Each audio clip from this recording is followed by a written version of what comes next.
தூங்கா நகரம் நியூயார்க்கில் இருந்து இது 2வது பாகம். இந்த 2வது பாகத்தில் நாங்கள் நியூயார்க் டைம்ஸ் ஸ்கொயரில் ஸ்பெண்ட் பண்ணினதை பற்றியும், மற்றது எம்பயர் ஸ்டேட் பில்டிங்குக்கு போனதை பற்றியும், மற்றது மெயின் ரயில்வே ஸ்டேஷனை விசிட் பண்ணினதையும், அங்கே ஒரு மூவின்ற ஷூட்டிங் நடந்ததை பற்றியும் பார்க்க போகிறோம். வாங்க வீடியோக்குள்ளே போகலாம்.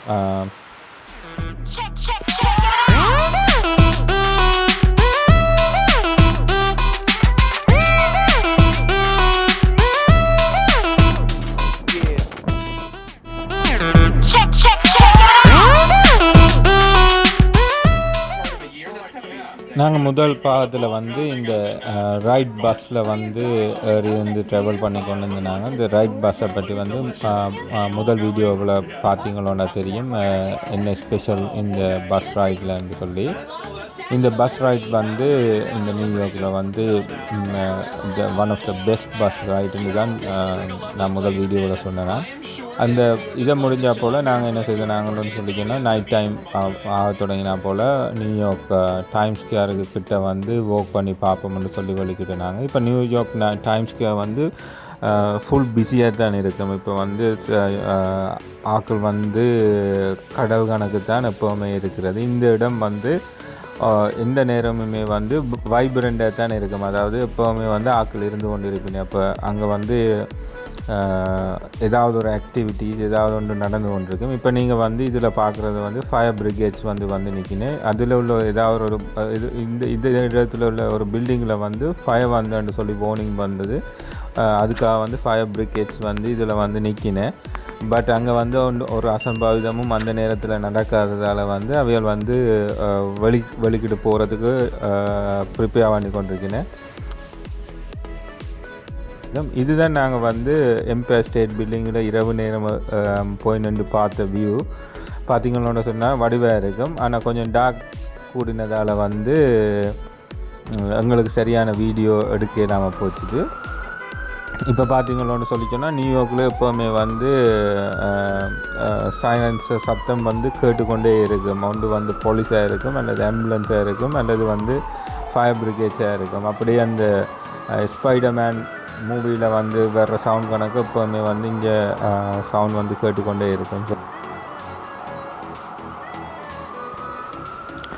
சேர்ந்து இந்த டைம்ஸ் ஸ்கொயர் 24/7 ஒரு வைப்ரண்டான இடம். இந்த டைம்ஸ் ஸ்கொயரை சுற்றி கணக்கு அட்ராக்ஷன்ஸ் இருக்குது. மியூசியம் இருக்குது, அந்த மொழுவால் செய்யப்பட்ட பொம்மையாள்கிட்ட மியூசியம் இருக்குது. மற்றது இப்போ பஸ் ரைடுகளோ அல்லது மற்ற ரைடுகளோ இந்த டைம்ஸ் ஸ்கொயரை சுற்றி தான் கூடுதலாக இருக்கும். இப்போ இந்த இடத்துல ஷாப்பிங்கும் செய்யலாம். இப்போ கணக்கு கடைகள் இதில் ஷாப்பிங் செய்கிறதுக்காக இருக்கும். இப்போ ஒவ்வொரு பக்கத்தில் உள்ள மாலுக்கு போனீங்களோன்னு சொல்லி சொன்னால் இந்த ஷாப்பிங் செய்கிற இதுகள் இருக்கும். இந்த இடத்துல நின்று பார்க்குறதே ஒரு அருமையாக இருக்கும். இரவில் ஃபுல் லைட் போட்டு இருக்கும். இப்போ அதை விட்டுட்டு நாங்கள் இது நியூ டைம்ஸ் ஸ்கொயரில் இருந்து ரயில்வே ஸ்டேஷனுக்கு போகிற வழியில் பார்த்து கொண்டு போன இடங்கள் தான் இவ்விடம். இந்த ஏரியாவில் நார்மலாக மேக்டொனால்ட்ஸ் அல்லது பர்கர் கிங்ஸ் அப்படியான அந்த தெரிஞ்ச கடைகள் இருக்குது.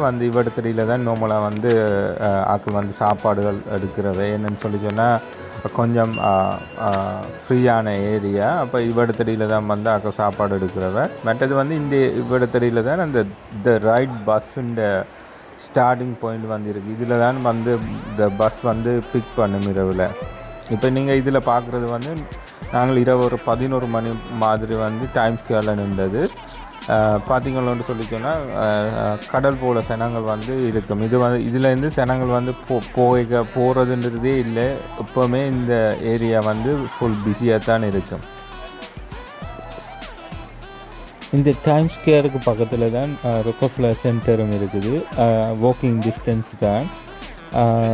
இதை சுற்றி கணக்கு ஷோஸ் நடக்கிற ஸ்டூடியோஸும் இருக்குது.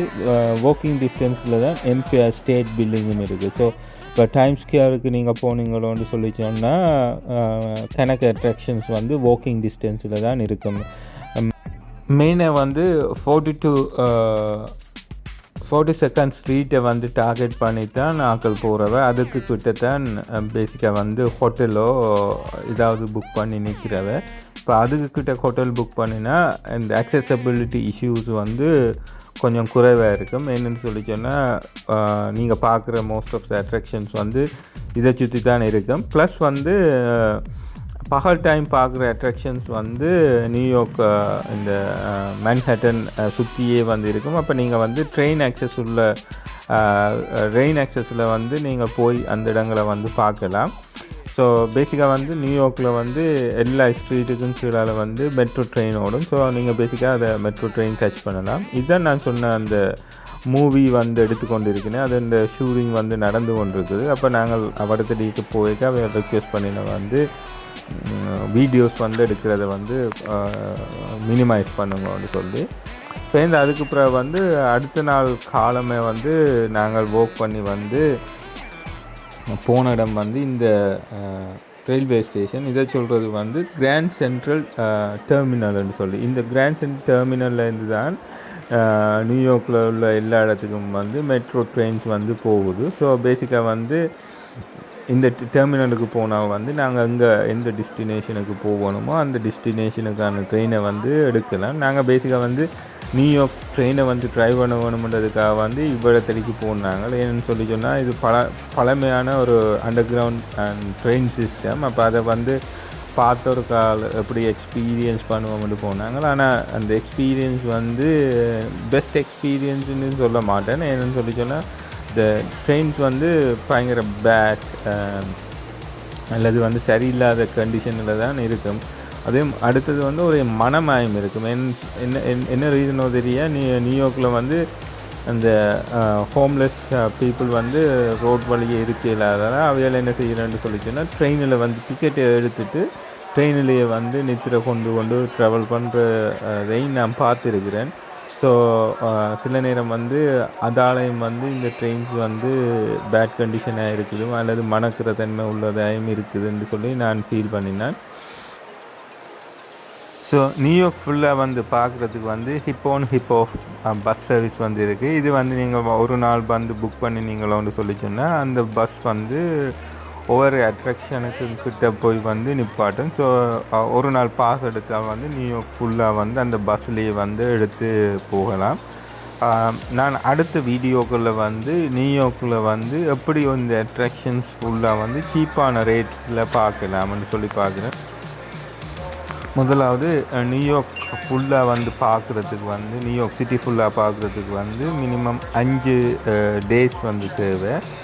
அந்த 5 டேஸ்லையும் வந்து நீங்கள் வந்து ஒரு மினிமம் வந்து ஒரு 25-30 அட்ராக்ஷன் பார்க்கத்தக்கதாக இருக்கும். மோஸ்ட்லி வந்து 100க்கு மேலான அட்ராக்ஷன் இருக்கிறதால வந்து எல்லாம் பார்க்குறதுக்கு வந்து எக்ஸ்பென்சிவாக இருக்கும்.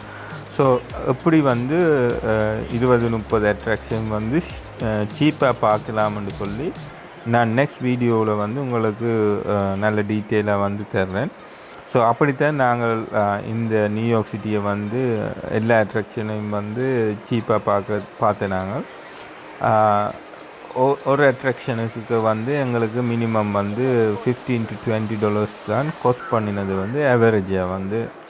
நீங்கள் வந்து முதலே பிளான் பண்ணி எத்தனை நாள் நிற்கிறேன்னு சொல்லி போனீங்களோன்னு சொல்லிச்சுன்னா அந்த பிளானிங் படி போனீங்களோன்னு சொல்லிச்சுன்னா ஒவ்வொரு நாளும் வந்து மினிமம் ஒரு 4-5 அட்ராக்ஷன் பார்க்குற மாதிரி போனால் ஃபுல்லாக எல்லா அட்ராக்ஷனும் பார்க்கலாம். பிளானிங் வந்து நியூயார்க்கு போக கொஞ்சம் முக்கியம். அதுகளை பற்றியான டீட்டெயில்ஸை வந்து அடுத்தடுத்த வீடியோக்குள்ளே உங்களோட வந்து நான் டிஸ்கஸ் பண்ணுறேன். அது வரைக்கும் வந்து நன்றி. Please subscribe to my channel.